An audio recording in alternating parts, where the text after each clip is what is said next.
Tyranny of the Hatt by Liam Campbell and Clara Lucas. Log 7, Respite. His breath fogged up on the window as he stared blankly out it. The scenery was a blur as the large engine at the front pounded the rails. The coaches slightly shook with each pump of the piston. It was sleep-inducing. He felt like he could fall asleep, but not from the shaking. Stephen's father, Sir Charles Xavier Hatt, sat in the compartment in front of him across the table.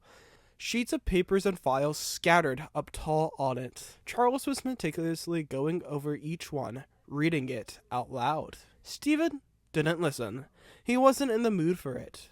He instead watched his father quietly as he rolled his head over. His father, the old controller, had announced his retirement the year prior. Stephen had taken his place. Charles was getting old now. His bald head was shinier than James's dome.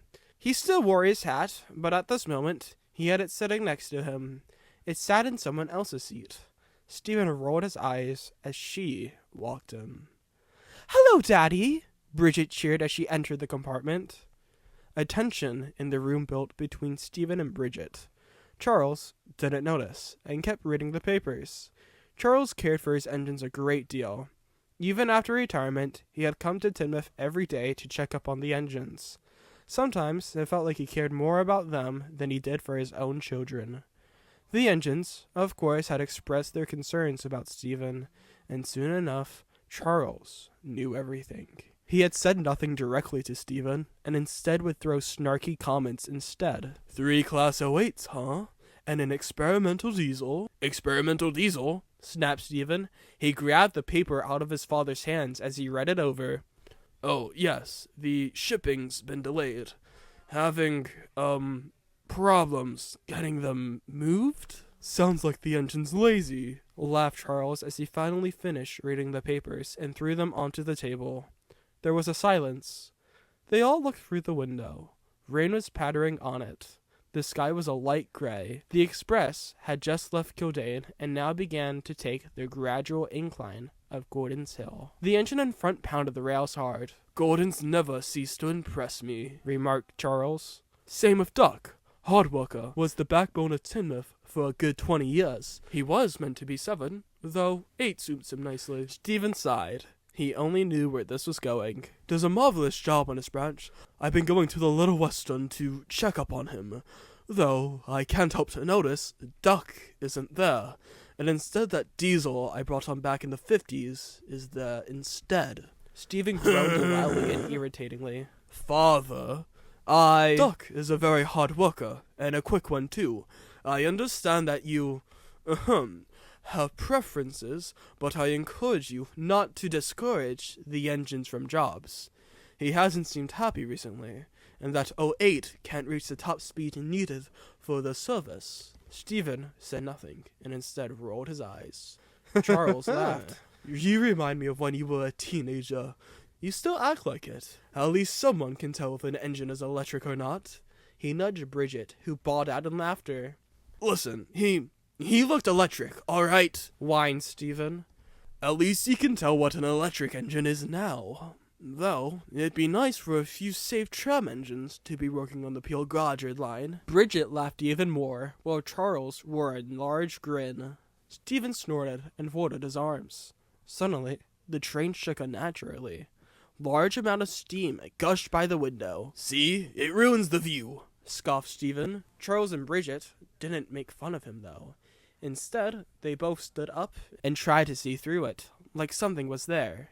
They then left the compartment. Stephen stammered. He realized now that the swaying of the coaches was gone and was now at a standstill. He clambered up, pushing the table in for help. Papers scattered onto the floor as he launched himself out of the compartment and left the coach. "I'm fine, sir. Really," coughed Gordon from up front. Charles, Bridget, the driver, Alina Rispers, and fireman, Hunter Barnes, all stood in front of Gordon. The guard was at the coaches, trying to keep all the passengers inside.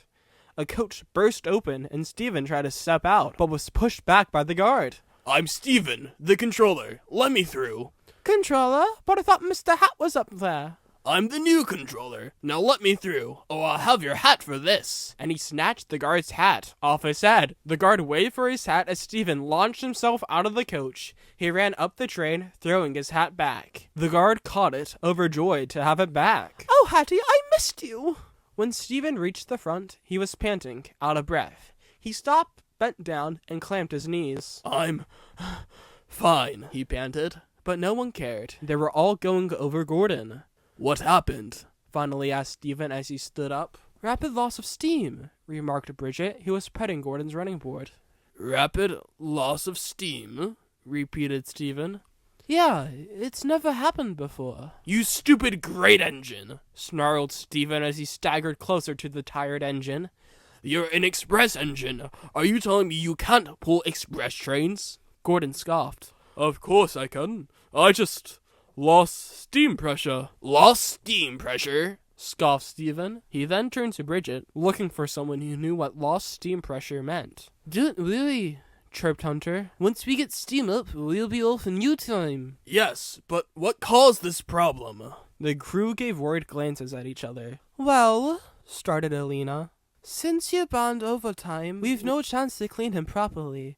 His tubes are probably clogged to hell and back. Charles inspected Gordon. He knew this was true, but there was something else lingering in his mind. Like himself, Gordon was getting old. The wrinkles in the Grand Engine's forehead told him everything. You're getting tired, aren't you, old boy? Gordon sighed. He said nothing. Don't tell him. He'll replace me at the first chance he gets. Charles sighed.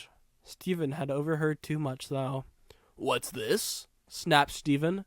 Charles glanced at Stephen, then at Gordon. He pondered his words. Give Gordon and all the engines a proper clean-out. They need it, with all the work you've been putting on them. If diesels can do it, then so can steam engines, right? They can do better. Charles scoffed. There's a limit, he said slowly, to how much an engine can do. Age is a factor. He stumbled on his words. Unfortunately, he had said too much. I knew it, laughed Stephen. An engine can't go for 60 years straight and just pull an express. They deteriorate. I'll just need to find a new engine and replace this galloping sausage. And he turned to the coaches. Charles faltered as he turned to face Gordon and placed his forehead against his buffer beam. I'm sorry, Gordon, he muttered. Gordon sighed. It's all right, sir. It was an honor to work on your railway. Charles hesitated on what he was going to say, but bit his tongue. I'm realizing now who I should have picked. And he turned to face Bridget, who was apologizing profusely to Gordon's crew.